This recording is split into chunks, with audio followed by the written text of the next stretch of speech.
Friends, આજે હું તમારી સાથે શેર કરીશ કોબીજ સાથે બનતા લચ્છા પરોઠાની રેસીપી. તો સ્ટફિંગવાળા પરોઠા બનાવતી વખતે કાં તો તે વણતી વખતે ફાટી જતા હોય છે, અથવા તો જે બિગનર્સ હોય છે તેને લચ્છા પરોઠા બનાવતા ઘણો બધો સમય લાગે છે. આજે હું તમારી સાથે એવી ટ્રીક શેર કરીશ કે સ્ટફિંગ હોવા છતાં પણ પરોઠા જરા પણ નહીં ફાટે અને પહેલી જ વારમાં તેમાં એકદમ સરસ લેયર્સ તૈયાર થશે. સાથે તેમાં ભરવાનું કોબીજનું સ્ટફિંગ આપણે મિક્સર જારમાં ફક્ત 5 મિનિટમાં તૈયાર કરશું. તો દહીંના તડકા સાથે એકવાર આ પરોઠા ચોક્કસથી ટ્રાય કરવા જેવા છે. તો ચાલો રેસીપી શરૂ કરીએ. એકદમ ટેસ્ટી કોબીના પરોઠા માટે સૌથી પહેલાં લોટ બાંધવા મેં અહીંયા ઘઉંનો લોટ લીધેલો છે. તો 2 વાટકી જેટલો ઘઉંનો લોટ મિક્સિંગ બાઉલમાં એડ કરી દઈએ. તો લોટના આ માપથી મીડિયમ સાઇઝના 8 થી 9 નંગ જેટલા પરોઠા તૈયાર થશે. હવે તેમાં સ્વાદ પ્રમાણે મીઠું, 1 મોટી ચમચી જેટલું તેલ એડ કરીને તેને લોટમાં સારી રીતે મિક્સ કરી લઈએ. અને હવે થોડું પાણી એડ કરતા જઈને આપણે પરોઠા માટેનો સોફ્ટ લોટ બાંધી લઈએ. તો પરોઠાનો લોટ મીડિયમ સોફ્ટ બાંધવાથી તેમાં એક સ્ટ્રેચીનેસ આવે છે, જેનાથી આપણે પરોઠાને એકદમ પતલા વણી શકીએ છીએ. તો તમે જોઈ શકો છો કે મેં લોટને બાંધી લીધેલો છે અને તે આ રીતનો સોફ્ટ છે. આ રીતનો લોટ બાંધવામાં મારે અડધા કપથી થોડા વધારે એટલે કે 3/4 કપ જેટલા પાણીની જરૂર પડેલી છે. તો હવે બાંધેલા લોટ ઉપર 1 ચમચી જેટલું તેલ એડ કરીને લોટને એકદમ સારી રીતે મસળી લઈએ. તો લોટ બાંધતી વખતે આ સ્ટેપ સૌથી ઇમ્પોર્ટન્ટ છે. લોટને મસળવાથી જ તેમાં એક સ્ટ્રેચીનેસ આવે છે, જેનાથી પરોઠા પતલા અને એકદમ ખસ્તા તૈયાર થાય છે. તો લગભગ 2 થી 3 મિનિટ જેવું થઈ ગયું છે અને મેં લોટને એકદમ સારી રીતે મસળી લીધેલો છે. તૈયાર થયેલા લોટને આ રીતના હાથેથી ખેંચીને બતાવું તો તમે જોઈ શકો છો કે ઘઉંનો લોટ હોવા છતાં પણ તેમાં એકદમ સરસ સ્ટ્રેચીનેસ આવી ગઈ છે. તો લોટને ઢાંકીને 10 થી 15 મિનિટ માટેનો રેસ્ટ આપી દઈએ. તો પરોઠા માટેનો આપણો લોટ બંધાઈ ગયો છે. હોટલ કે રેસ્ટોરન્ટમાં મળતા લચ્છા પરોઠામાં ઘઉંના લોટ સાથે થોડો મેંદાનો લોટ એડ કરવામાં આવે છે, પણ ઘરે આપણે હેલ્ધી રીતે પરોઠાને ફક્ત ઘઉંના લોટ સાથે જ બનાવશું. અહીંયા આપણે લોટ બાંધતી વખતે થોડો તેને મીડિયમ સોફ્ટ રાખવાનો છે, સાથે તેને એકદમ સારી રીતે મસળી લેવાનો છે, જેથી લોટમાં એક સ્ટ્રેચીનેસ આવે અને આપણે પરોઠાને એકદમ પતલું વણી શકીએ. તો આપણો લોટ રેસ્ટ કરે છે ત્યાં સુધી આપણે પરોઠામાં ભરવાનું ફટાફટ સ્ટફિંગ બનાવી લઈએ. હવે સ્ટફિંગ બનાવવા માટે મેં આ કોબીજના રફલી પીસ કરી લીધેલા છે, જે અંદાજિત 1 કપ જેટલા છે. તેને મિક્સર જારમાં એડ કરી દઈએ. સાથે 1 લીલા મરચાંના ટુકડા, 1 ઇંચ જેટલા આદુના ટુકડા, 4 થી 5 લસણની કળી અને મેં 1 નાની સાઇઝની ડુંગળીના રફલી પીસ કરી લીધેલા છે. તો હવે આપણે આ બધી જ વસ્તુને હથકચરી ક્રશ કરવાની છે, એટલે કોઈ પણ જાતના પાણીને એડ કર્યા વગર મિક્સર જારનું ઢાંકણ બંધ કરી દઈએ અને મિક્સરને આ રીતના રિવર્સ ઉપર એટલે કે પલ્સ ઉપર ચાલુ બંધ કરતા જઈને તેને ગ્રાઇન્ડ કરી લઈએ.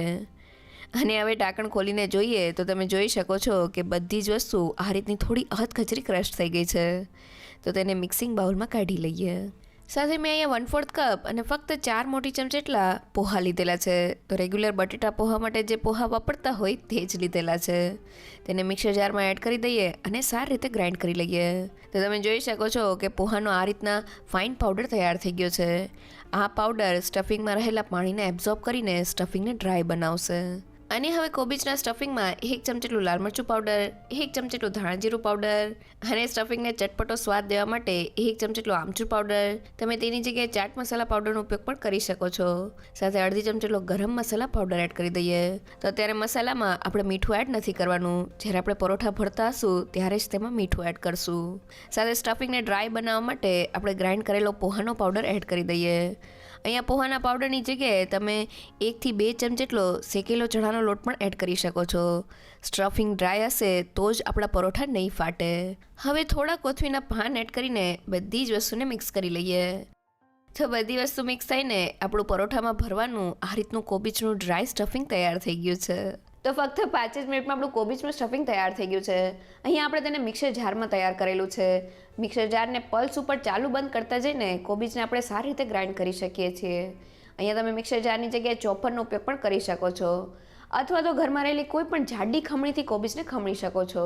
જો તમે તેને ઝીણી ખમણીથી ખમણશો તો કોબીજમાંથી વધુ પડતું પાણી રિલીઝ થશે અને સ્ટફિંગ બરાબર નહીં બને. તો લગભગ 15 મિનિટ પછી આપણા બાંધેલા લોટને જોઈએ તો લોટ એકદમ સારી રીતે સેટ થઈ ગયો છે. તો આ લોટમાંથી આપણે એકસાથે ઘણા બધા લેયર્સવાળા લુવા તૈયાર કરવાના છે. તો લોટના 2 સરખા ભાગ કરી લઈએ અને એક ભાગને વણવા માટે લઈ લઈએ, જ્યારે બીજા ભાગને ફરી પાછું કપડાથી ઢાંકી દઈએ, જેથી તે ડ્રાય ન થાય. તો હવે મોટી સાઇઝના લુવાને આ રીતના કિચન પ્લેટફોર્મ ઉપર રાખી દઈએ. તેની ઉપર થોડો કોરો લોટ સ્પ્રિંકલ કરીને તેમાંથી મોટી સાઇઝની રોટલી વણી લઈએ. તો તમે જોઈ શકો છો કે મેં આ રીતની મોટી સાઇઝની રોટલી વણી લીધેલી છે. હવે તેમાંથી લેયર્સ તૈયાર કરવા માટે 1 મોટી ચમચી જેટલું ઘી રોટલીના સેન્ટરમાં એડ કરી દઈએ અને તેને સારી રીતે સ્પ્રેડ કરી દઈએ. તો કોઈ પણ લચ્છા પરોઠા કે લેયર્સવાળા પરોઠા બનાવતી વખતે સેચ્યુરેટેડ ફેટ જેમ કે ઘી અને બટરનો ઉપયોગ લેયર્સ બનાવવા માટે કરવામાં આવે છે. અહીંયા તેલનો ઉપયોગ નથી કરવામાં આવતો. તો તમે જોઈ શકો છો કે ઘી એકદમ સારી રીતે સ્પ્રેડ થઈ ગયું છે. હવે લેયર્સ એકબીજાથી છૂટા પડે તેના માટે તેની ઉપર થોડો કોરો લોટ સ્પ્રિંકલ કરી લઈએ અને હવે વણેલી રોટલીના એક ભાગને ઉપાડી લઈએ અને બસ તેને આ રીતના ફોલ્ડ કરતા જઈને તેમાંથી ટાઈટ રોલ વાળી લઈએ. તો તમે જોઈ શકો છો કે મેં રોલને એકદમ સારી રીતે વાળી લીધેલો છે. હવે આ રીતના તેને થોડો ફેરવીને સ્ટ્રેચ કરી લઈએ. સાથે કિનારીથી તેને આ રીતના અંદરની બાજુએ કરી લઈએ જેથી આપણો લોટ વેસ્ટેજ ન જાય. તો તમે જોઈ શકો છો કે એકદમ સારી રીતે આપણો રોલ તૈયાર થઈ ગયો છે. હવે છરીની મદદથી તેના આ રીતના લુવા તૈયાર કરી લઈએ. તો લુવા તૈયાર કરતી વખતે આપણે છરીને આ રીતના આગળથી પાછળની બાજુએ કરતું જવાનું છે જેથી લેયર્સ એકબીજા સાથે મર્જ ન થાય. અને હવે એક લુવાને હાથમાં લઈને જોઈએ તો તમે જોઈ શકો છો કે અંદરની બાજુ એકદમ સરસ લેયર્સ તૈયાર થયા છે. તો હવે હાથની આંગળીઓની મદદથી લેયર્સને આ રીતના બહારની બાજુએ કરી લઈએ અને બસ પછી તેને બીજા હાથથી પ્રેસ કરીને લુવાને તૈયાર કરી લઈએ. તો તમે જોઈ શકો છો કે દરેક પરોઠામાં જુદા લેયર્સ કરવાની બદલે આ રીતના લેયર સાથે જ આપણો લુવો તૈયાર થઈ ગયો છે. એકવાર આ રીતે લચ્છા પરોઠા જરૂરથી ટ્રાય કરજો. હવે લુવાને પાટલા ઉપર રાખી દઈએ. થોડો કોરો લોટ સ્પ્રિંકલ કરીને જે બાજુથી વધુ લેયર્સ દેખાતા હોય તેને નીચેની બાજુએ કરી દઈએ. તેમાંથી મીડિયમ સાઇઝની પૂરી વણી લઈએ. તો એક પૂરી વણાઈ ગઈ છે. હવે તેને સાઈડમાં કરી દઈએ અને બીજા લુવામાંથી પણ મીડિયમ સાઇઝની પૂરી વણી લઈએ. તો મેં બીજી પૂરીને પણ વણી લીધેલી છે. હવે કોબીજના સ્ટફિંગને લઈને તેમાં મીઠું એડ કરી દઈએ. તો પરોઠા બનાવતી વખતે જ આપણે સ્ટફિંગમાં મીઠું એડ કરવાનું છે. હવે તેમાંથી 2 મોટી ચમચી જેટલું સ્ટફિંગ પૂરી ઉપર રાખી દઈએ અને સ્ટફિંગને થોડું સ્પ્રેડ કરી દઈએ. હવે વણેલી પહેલી પૂરીને બીજી પૂરી ઉપર રાખીને હાથની મદદથી તેને કિનારીથી થોડું પ્રેસ કરી દઈએ. તો અહીં આપણે કિનારી ઉપર એકદમ સારી રીતે પ્રેસ કરી લેવાનું છે જેથી પરોઠાના બંને લેયર્સ ખુલ્લા ન પડે. અને હવે તેને વેલણની મદદથી હળવે હાથે વણી લઈએ. તો રેગ્યુલર પરોઠા કરતાં પરોઠાના આ રીતના બંને લેયર્સને અલગ વણવાથી પરોઠા જરા પણ નથી ફાટતા. તો તમે જોઈ શકો છો કે આપણું પરોઠું એકદમ સારી રીતે વણાઈ ગયું છે અને સ્ટફિંગ જરા પણ બહાર નથી આવેલું. તો મેં પરોઠાને વણીને તૈયાર કરી લીધેલા છે. અહીંયા આપણે લોટના ગોળણામાં જ લચ્છાને તૈયાર કરી લીધેલા છે જેનાથી પરોઠા એકદમ ફટાફટ તૈયાર થઈ જાય છે. જનરલી લચ્છા પરોઠા બનાવતી વખતે આપણે દરેક પરોઠામાં લચ્છાને તૈયાર કરવા પડે છે પણ આ ટ્રીક સાથે લચ્છા પરોઠા એકદમ ફટાફટ તૈયાર થાય છે. તો હવે વણાયેલા પરોઠાને શેકી લઈએ. તો હવે પરોઠાને શેકવા માટે મેં અહીંયા તવાને ગરમ કરી લીધેલો છે. હવે તેની ઉપર પરોઠાને રાખી દઈએ. તો લગભગ 2 થી 3 મિનિટ પછી પરોઠું એક બાજુથી થોડું શેકાય એટલે તેને બીજી બાજુએ પલટાવી દઈએ અને હવે પરોઠા ઉપર થોડું ઘી લગાવીને તેને બંને બાજુથી શેકી લઈએ. તો તમે જોઈ શકો છો કે જેમ જેમ પરોઠું શેકાતું જાય છે તેમ તેના લેયર્સ અલગ પડતા જાય છે. તો આપણું પરોઠું બંને બાજુથી એકદમ સારી રીતે શેકાઈ ગયું છે. શેકાયેલા પરોઠાને પ્લેટમાં લઈ લઈએ. તો કોઈ પણ બનાવી શકે તેવું એકદમ ટેસ્ટી કોબીજનું લચ્છા પરોઠું તૈયાર થઈ ગયું છે. અને તૈયાર થયેલા લચ્છા પરોઠાને હાથેથી આ રીતના થોડું પ્રેસ કરીએ તો તેના લચ્છા એકબીજાથી એકદમ સરસ રીતે અલગ પડી જાય છે. તો આપણે એકદમ ટેસ્ટી કોબીજના લચ્છા પરોઠા તૈયાર થઈ ગયા છે. અહીંયા પરોઠાને શેકતી વખતે આપણે ગેસની ફ્લેમ મીડિયમ રાખવાની છે અને ઘી સાથે આપણે જેમ પરોઠાને શેકતા જશું તેમ તેના લચ્છા અલગ થતા જશે. તો હવે પરોઠા સાથે ખાવાની મજા આવે તેવું ટેસ્ટી દહીંવાળું તડકા રાયતું બનાવી લઈએ.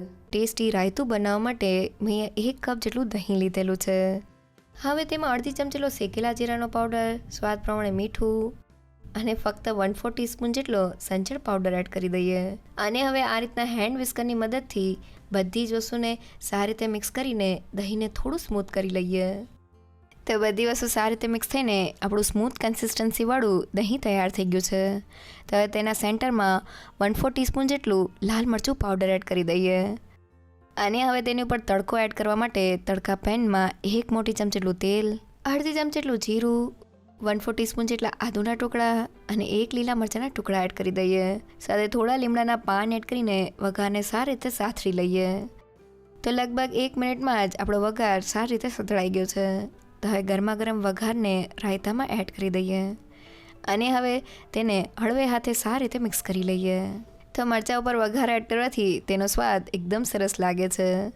તો બધી વસ્તુ મિક્સ થઈને આપણું એકદમ ટેસ્ટી તડકાવાળું રાયતું તૈયાર થઈ ગયું છે. પરોઠા સાથે તેને ખાવાની ખૂબ જ મજા આવે છે. તો ટેસ્ટી દહીં તડકા રાયતું અને કોબીજના ટેસ્ટી સ્ટફિંગ સાથે એકવાર આ પરોઠા ચોક્કસથી ટ્રાય કરવા જેવા છે. જો તમને મારી આજની રેસીપી ગમી હોય તો મને કમેન્ટ સેક્શનમાં જરૂરથી કહેજો. સાથે મારા વિડીયોને લાઇક અને ફ્રેન્ડ્સ અને ફેમિલીમાં શેર કરજો. અને મારી ચેનલને સબસ્ક્રાઈબ કરવાનું ના ભૂલશો. તો ફરી મળીએ એક નવી રેસીપી સાથે.